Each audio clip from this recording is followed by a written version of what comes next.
Ne se chronomètre pas, ne se mesure pas, ne se rentabilise pas.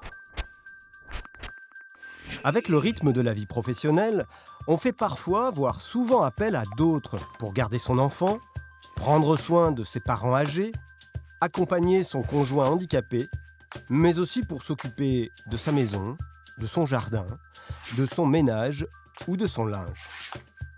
Pourtant, alors que les besoins existent et croissent, le secteur peine à recruter. Cela est d'autant plus absurde que les services à la personne représentent le plus grand gisement d'emplois connu, et ce pour deux raisons. D'abord parce que les modes de vie ont changé. Les femmes travaillent, les familles monoparentales sont plus nombreuses, les ménages aisés privilégient les loisirs aux tâches domestiques.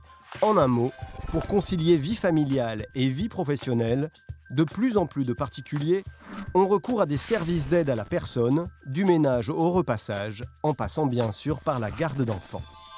Ensuite, l'autre grande explication, c'est l'allongement de l'espérance de vie et le vieillissement de la population.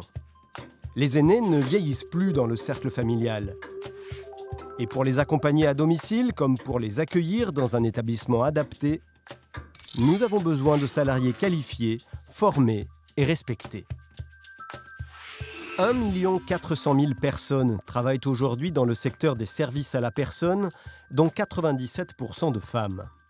Derrière les salariés du secteur des services à la personne, il y a des individus engagés dont les conditions d'exercice professionnel des autres méritent du respect et une réelle reconnaissance. Reconnaissance qui s'organise aussi en développant l'accès à la formation professionnelle et en œuvrant pour la reconnaissance des compétences déployées. Il est urgent de reconnaître ces professionnels à leur vraie valeur.